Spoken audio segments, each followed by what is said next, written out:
آخرت میں حساب کتاب کیسے ہوگا؟ ایک شاگرد نے اپنے استاد سے پوچھا، استاد جی، یہ آخرت میں حساب کتاب کیسے ہوگا؟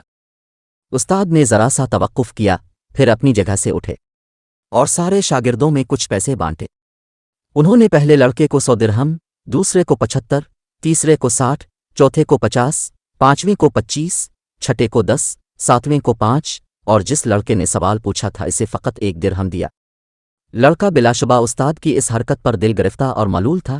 اسے اپنی توہین محسوس ہو رہی تھی کہ استاد نے آخر اسے سب سے کمتر اور کم مستحق کیوں کر جانا۔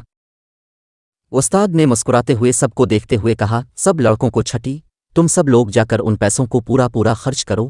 اب ہماری ملاقات ہفتے والے دن بستی کے نانبائی کے تنور پر ہوگی۔ ہفتے والے دن سارے طالب علم نانبائی کے تنور پر پہنچ گئے، جہاں استاد پہلے سے ہی موجود سب کا انتظار کر رہا تھا۔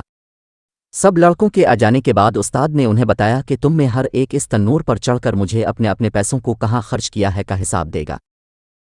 پہلے والے لڑکے، جسے 100 درہم ملے تھے، کو دہکتے تنور کی منڈیر پر چڑھا کر استاد نے پوچھا، بتاؤ میرے دیے ہوئے 100 درہم کیسے خرچ کیے تھے؟ جلتے تنور سے نکلتے شعلوں کی تپش اور گرم منڈیر کی حدت سے پریشان لڑکا ایک پیر رکھتا اور دوسرا اٹھاتا، خرچ کیے ہوئے پیسوں کو یاد کرتا اور بتاتا کہ 5 کا گڑ لیا تھا، 10 کی چائے، 20 کے انگور، 5 درہم کی روٹیاں، اور اسی طرح باقی کے خرچے۔ لڑکے کے پاؤں حدت سے جل رہے تھے تو باقی کا جسم تنور سے نکلتے شعلوں سے جھلس رہا تھا، حتیٰ کہ اتنی سی دیر میں اسے پیاس بھی لگ گئی تھی اور الفاظ بھی لڑکھڑانا شروع۔ بمشکل حساب دے کر نیچے اترا۔ اس کے بعد دوسرا لڑکا، پھر تیسرا اور پھر اسی طرح باقی لڑکے، حتیٰ کہ اس لڑکے کی باری آن پہنچی جسے 1 درہم ملا تھا۔ استاد نے اسے بھی کہا کہ تم بھی تنور پر چڑھے جاؤ اور اپنا حساب دو۔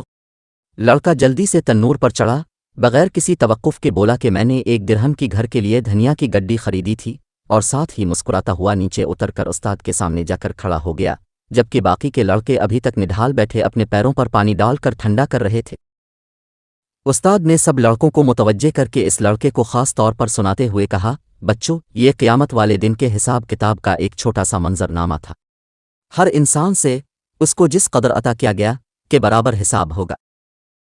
لڑکے نے استاد کو محبت سے دیکھتے ہوئے کہا کہ اپنے جتنا کم مجھے دیا، اس پر مجھے رشک اور آپ کی عطا پر پیار آ رہا ہے۔ تاہم اللہ تبارک و تعالیٰ کی مثال تو بہت اعلیٰ و عرفہ ہے۔ اللہ تبارک و تعالیٰ ہمیں اپنے حساب کی شدت سے بچائے اور ہمارے ساتھ معافی اور درگزر والا معاملہ فرمائے۔ آمین۔